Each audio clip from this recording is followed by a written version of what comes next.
Dicen que el oro enloquece a los hombres, que su brillo tiene el poder de borrar principios y corromper almas. Pero hay algo más brillante que el oro, algo que no se encuentra escarbando en la tierra, sino escarbando en el corazón, la fe. Hoy te traigo una historia que nació en las entrañas de nuestra América Latina, entre ríos caudalosos y montañas que guardan secretos milenarios. Es la historia de un hombre que, teniendo todas las razones para odiar y rendirse, eligió creer. Un hombre que pidió una pepita y recibió una montaña, no por suerte, sino porque entendió la ley más antigua del universo, que la mano que da, nunca queda vacía.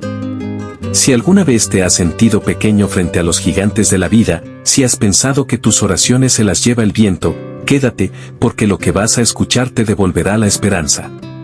Y si crees en los finales que reparan el alma, suscríbete ahora mismo, porque aquí sembramos luz.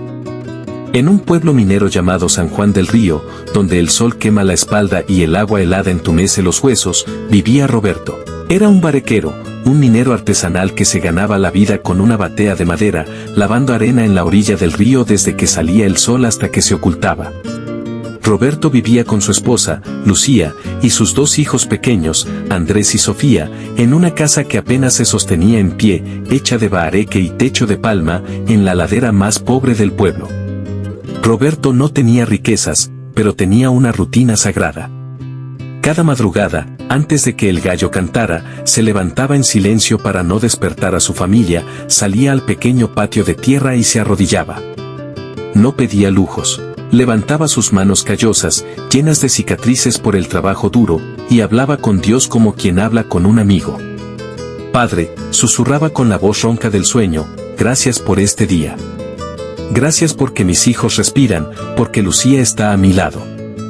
No tengo mucho que ofrecerte, solo estas manos cansadas y este corazón que confía. Señor, tú sabes que el río ha estado mezquino últimamente, que la batea sale casi vacía. Pero yo sé que tú eres el dueño del oro y de la plata. Si es tu voluntad, dame una señal, dame una bendición para que a mi familia no le falte el pan.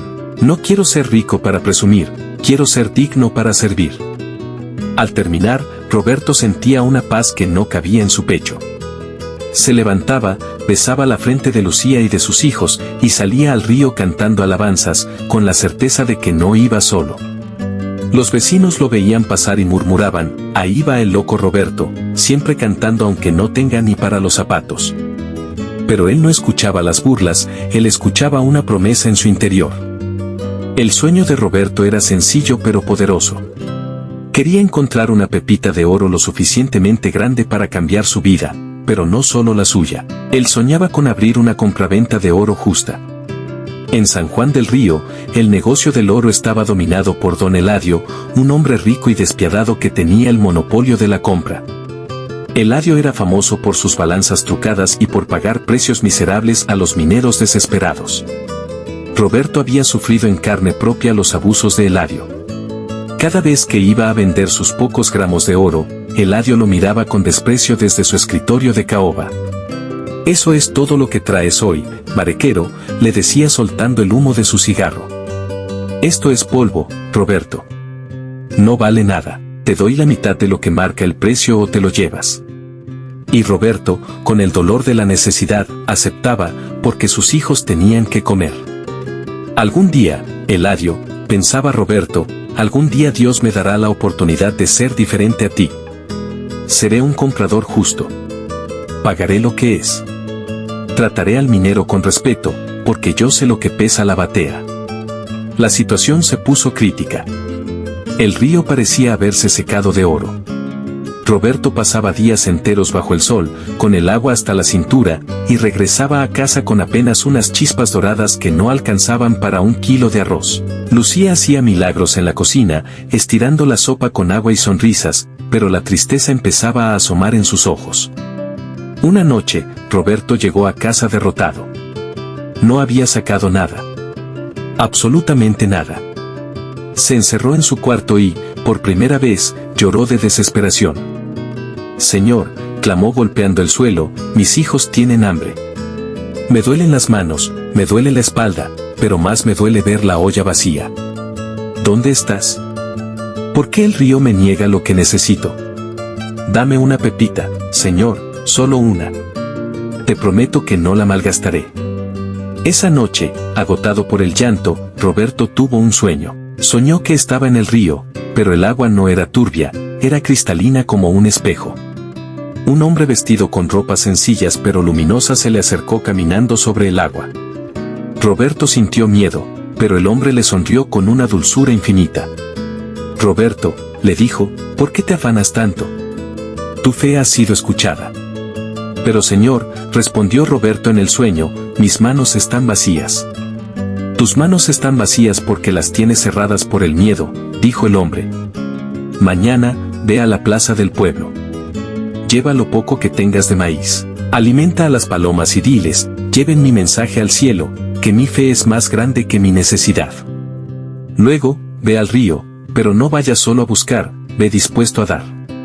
Roberto despertó sobresaltado. El sueño había sido tan real que aún sentía la paz del hombre luminoso. Le contó a Lucía lo sucedido. Ella, mujer de fe inquebrantable, le tomó la mano. Si Dios te habló, Roberto, obedece. Él no juega con la esperanza de sus hijos. A la mañana siguiente, Roberto tomó el último puñado de maíz que quedaba en la casa. Era el desayuno de la familia, pero la fe exige sacrificios. Fue a la plaza, donde las palomas revoloteaban buscando comida. Con lágrimas en los ojos, lanzó el maíz al suelo y gritó en su interior, Señor, aquí está mi confianza. Toma mi escasez y haz tu obra.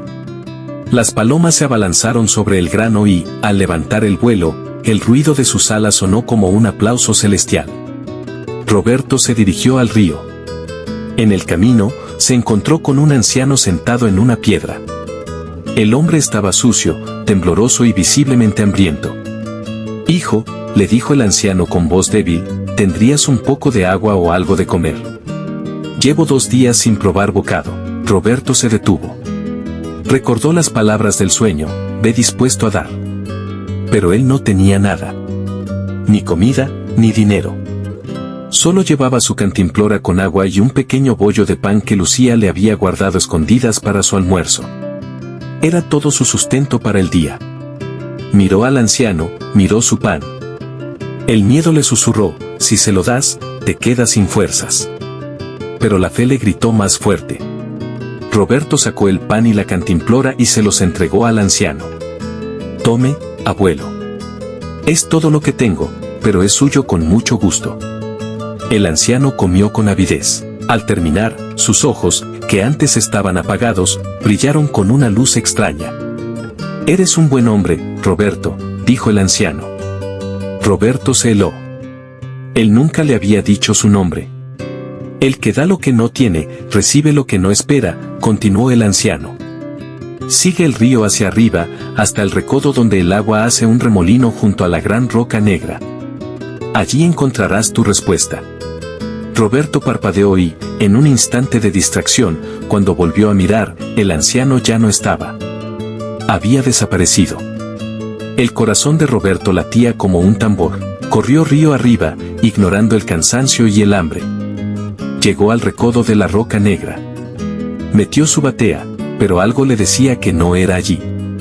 Miró la roca. Era inmensa, pesada.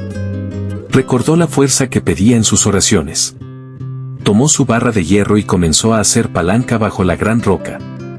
«Ayúdame, Señor», gritó, empujando con todo su ser. La roca se movió, cedió y rodó unos metros. Debajo de ella, en el lecho del río que había estado cubierto por siglos, algo brillaba. No era arena. No eran chispas. Era una piedra sólida, dorada, del tamaño de un puño cerrado. Roberto cayó de rodillas en el agua. La tomó con sus manos temblorosas. Pesaba. Pesaba mucho. Era oro puro. Una pepita gigante, una mola como le dicen los mineros, una pieza única que valía una fortuna. Lloró. Lloró gritando al cielo, agradeciendo no por el oro, sino por la fidelidad de Dios. Regresó a casa corriendo, abrazó a Lucía y a sus hijos, y pusieron la pepita sobre la mesa. No era solo riqueza, era la prueba física de que la fe mueve montañas y rocas. Roberto vendió la pepita en la ciudad, lejos de las garras de don Eladio. Le pagaron una suma exorbitante, pero Roberto no olvidó su promesa. Lo primero que hizo fue apartar el diezmo y lo entregó a la iglesia y a las familias más pobres del pueblo. Luego, arregló su casa, llenó la despensa y compró ropa nueva para sus hijos. Pero lo más importante fue lo que hizo después. Roberto abrió su propia compraventa de oro. Puso un letrero grande en la entrada: compraventa La Bendición, peso justo y precio justo. Los mineros, cansados de los abusos de don Eladio, comenzaron a llegar tímidamente. Roberto los recibía con una sonrisa, pesaba su oro delante de ellos en balanzas certificadas y les pagaba el precio real del mercado, sin descuentos tramposos. La noticia corrió como pólvora. Don Roberto paga lo justo, decían. Don Roberto nos trata con dignidad. En pocos meses, la compraventa de Eladio quedó desierta. Nadie quería venderle al tirano cuando había un hombre justo en el pueblo. Un día, don Eladio, arruinado y lleno de envidia, fue a ver a Roberto. ¿Cómo lo hiciste?, le preguntó con amargura. ¿Qué trampa usaste para quitarme a todos mis clientes? Roberto lo miró con calma, sin rencor. No hay trampa, Eladio. Solo hay una ley que tú olvidaste: la codicia seca el río, pero la justicia lo desborda. Yo le pedí a Dios una bendición para servir, no para servirme. Y él me respondió. Roberto prosperó, no solo en dinero, sino en respeto y amor. Se convirtió en el benefactor del pueblo, ayudando a construir una escuela y un centro médico. Nunca dejó de orar en las madrugadas, nunca dejó de agradecer. Y cada vez que veía una paloma volar o a un anciano en el camino, sonreía, recordando que los ángeles a veces vienen disfrazados de necesidad para probar nuestro corazón. Esta historia es para ti, que estás luchando. Para ti, que sientes que tu batea está vacía. Recuerda a Roberto. No te canses de hacer el bien. No te canses de orar. A veces, la bendición está escondida debajo de la roca más dura, y solo la fe tiene la fuerza para moverla. Si esta historia ha tocado tu vida, si crees que la fe vale más que el oro, suscríbete a nuestro canal. Ayúdanos a llevar este mensaje a más personas. Dale me gusta, compártelo y déjanos tu comentario. Tu apoyo es la semilla que nos permite seguir cosechando estas historias de luz. Gracias por estar aquí. Nos vemos en el próximo video.